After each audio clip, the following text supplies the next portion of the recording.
आज के इस वीडियो में हम लोग देखेंगे कि कोई भी रासायनिक जो समीकरण अगर लिख दिया जाए तो वे हमें क्या क्या जानकारियाँ देता है, इसको हम लोग देखेंगे। जैसा कि आपको बोर्ड पर दिख रहा है, लिखा हुआ है कि रासायनिक समीकरणों से प्राप्त होने वाली सूचनाएं।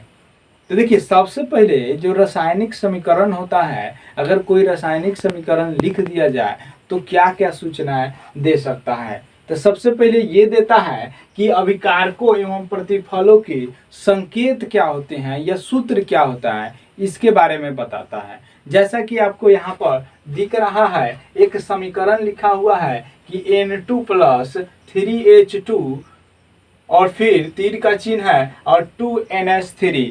इसका मतलब ये है कि इसमें जो भाग ले रहे हैं यानी अभिकारक, इसमें इसका सूत्र बता रहा है कि नाइट्रोजन है तो नाइट्रोजन का जो सूत्र है क्या होता है, N होता है। फिर इसमें भाग ले रहे हैं हाइड्रोजन, तो हाइड्रोजन का जो सूत्र होता है, संकेत जो होता है, वो क्या होता है, H होता है। ठीक उसी तरह से जो प्रतिफल बन रहे हैं, प्रतिफल बन रहा है NH3 यानी अमोनिया, तो अमोनिया का जो सूत्र हुआ वो क्या हुआ, तो NH3 इसको बताता है रासायनिक समीकरण। फिर नेक्स्ट है पॉइंट कि अभिक्रिया में भाग लेने वाले और अभिक्रिया के फल स्वरूप बने पदार्थों के बारे में बताता है कि आखिर अभिक्रिया में कौन कौन से पदार्थ भाग लिया और अभिक्रिया के बाद कौन से नए पदार्थों का निर्माण हुआ। तो जहां पर देख रहे हैं समीकरण में कि अभिक्रिया में नाइट्रोजन और हाइड्रोजन भाग लिया और जो नया पदार्थ बना वो क्या है, तो अमोनिया है। ठीक अगला पॉइंट कह रहा है कि अभिकारकों के परमाणुओं एवं अणुओं की अपेक्षिक संख्या को बताता है हमारा रासायनिक समीकरण। तो देखिए यहाँ पर जो है, यहाँ पर बता रहा है कि जो नाइट्रोजन है इसके परमाणुओं की संख्या क्या है जी, तो 2 है। फिर हाइड्रोजन जो अभिकारक है, भाग ले रहा है, इसके परमाणुओं की जो संख्या है वो कितना है जी, तो 3 दूना 6 है।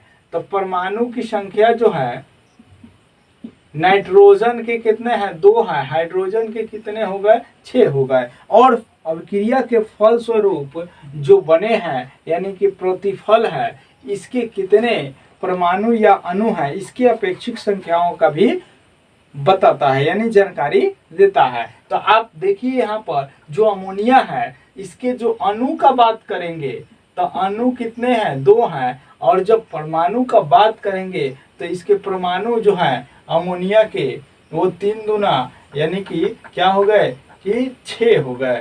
यानी कि इसमें अणु का निर्माण हो रहा है, इसीलिए हम लोग केवल अणु के बारे में चर्चा करेंगे, यानी कि अमोनिया के 2 अणु का निर्माण हुआ है। चलिए नेक्स्ट हम लोग इसको समझ गए, इसको देखते हैं। अभिकारकों एवं प्रतिफलों के मोलों के अनुपात को बताता है और द्रव्यमान के अनुपात को भी बताता है। तो चलिए यहाँ पर देखते हैं, जो समीकरण है नाइट्रोजन के जो मोल के संख्या होगा वो क्या होगा जी, तो 1 होगा। हाइड्रोजन के मोल की संख्या कितना होगा जी, तो 3 होगा। और अमोनिया का जो मोल बना है वो क्या है, तो 2 है। तो यहाँ से हमको ये समझ में आ गया कि मोलों की संख्या की भी जानकारी देता है, इसके कितने अनुपात में मोल हैं। यहाँ पर देखिए द्रव्यमान का, तो आप जानते हैं कि नाइट्रोजन का जो द्रव्यमान होता है वो क्या होता है, तो 14 होता है एक परमाणु का। तो यहाँ पर परमाणु 2 है, इसका मतलब ये 14 दूना कितने हो गए जी, तो 28 हो गए, ये 28 होगा। यहाँ पर देखिए हाइड्रोजन का जो द्रव्यमान होगा 3 दूना क्या हो जाएगा जी, तो 6 हो जाएगा। और इस तरह से आप जब जोड़ दीजिएगा, यहाँ पर देखिए अमोनिया का जो होगा, यहाँ पर ध्यान से देखिए, तो अमोनिया हो जाएगा 3 दूना 6 और नाइट्रोजन जो हो जाएगा ये हो जाएगा 14 दूना 28। तो 28 और 6 हो जाएगा 34 हो जाएगा। यानी यहाँ पर आपको द्रव्यमान की भी अनुपात का पता चल रहा है। नेक्स्ट है आपको गैसीय अभिकारकों एवं प्रतिफलों के अपेक्षिक आयतन की जानकारी देता है हमारा रासायनिक समीकरण। तो देखिए आपको बता दें कि जो होते हैं नाइट्रोजन, तो नाइट्रोजन है तो चूंकि एक यहाँ पर नाइट्रोजन के एक आयतन है यहाँ पर देखिए, और जो हाइड्रोजन है इसके 3 आयतन है। कितने आयतन हाइड्रोजन बन रहे हैं जी? तो 3 आयतन बन रहे हैं। और जो अमोनिया बन रहा है इसके 2 आयतन बन रहे हैं। 2 आयतन अमोनिया बन रहा है। अमोनिया का जो आयतन है 2 आयतन है। ठीक है, यहाँ से देखिए कि जो इसके जो गैसीय आयतन है एक आयतन में कितने होंगे? तो एक आयतन में जो होते हैं 22.4 लीटर होंगे।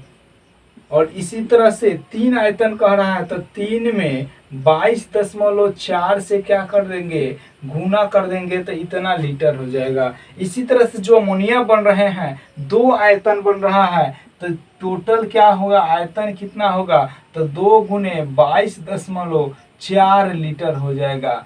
आई होप कि आपको ये समझ में आ गया होगा। ये जो होता है एसटीपी पर होता है, एसटीपी पर होता है, यानी समान ताप दाब पर इसका आयतन 22.4 लीटर होता है। चलिए, आई होप कि आपको इतनी बातें समझ में आ गया होगा। इसको आप नोट कर सकते हैं।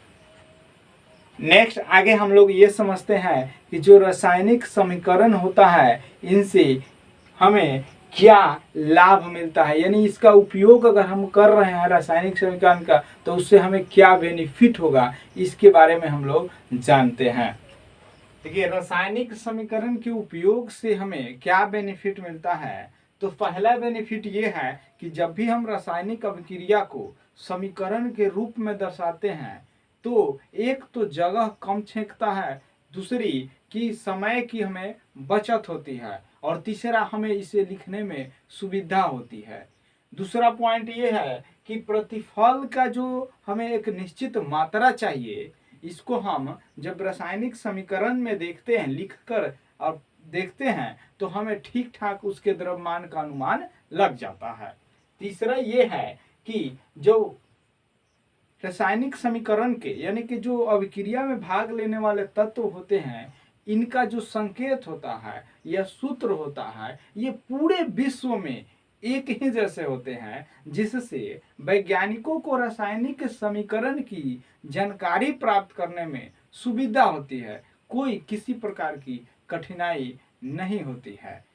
अब आगे जिस चीज का लाभ होता है उसका कुछ न कुछ नुकसान भी होता है, यानी कुछ दोष भी होता है, यानी सीमाएं होती है। तो हम लोग आगे देखते हैं कि रासायनिक समीकरण की क्या सीमाएं हो सकती है।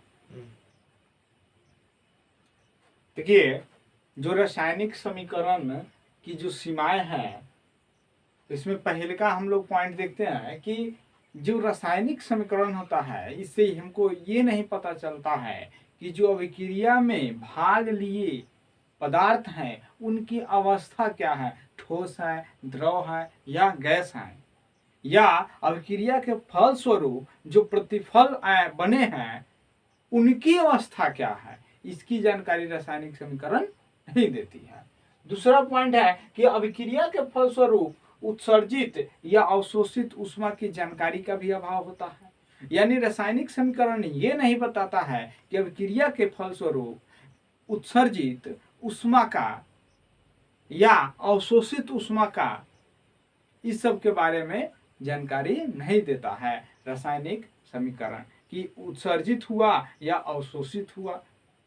नेक्स्ट है कि अभिक्रिया की दशाएं, यानी जो अभिक्रिया हो रहा है उस अभिक्रिया को कराने के लिए कौन सी दशाएं क्या है जी मदद कर रही है, ताप, दाब, सांद्रण या उत्प्रेरक, ये इसकी किसकी उपस्थिति के कारण ये अभिक्रिया संपन्न हो रही है, इसकी जानकारी रासायनिक समीकरण बिल्कुल नहीं देता है।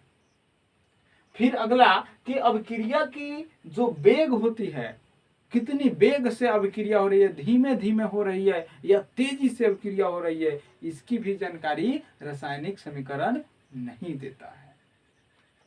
फिर अगला जो है कि कुछ ऐसी रासायनिक अभिक्रियाएं होती है जो विस्फोट के कारण से होती है, लेकिन रासायनिक समीकरण इसकी भी जानकारी नहीं देती है।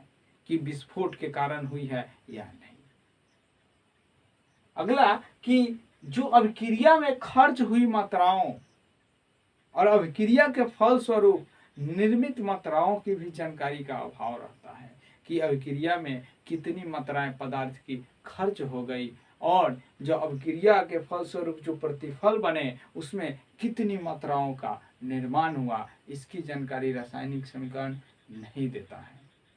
चलिए, जब नहीं देता है, ये तो सीमाएं हो गई, तो हम क्या करेंगे जिससे रासायनिक अभिक्रिया क्या हो जाए, रासायनिक जो समीकरण हो वो उपयोगी हो जाए। इसके लिए हम लोग क्या कर सकते हैं, चलिए इसको देखते हैं।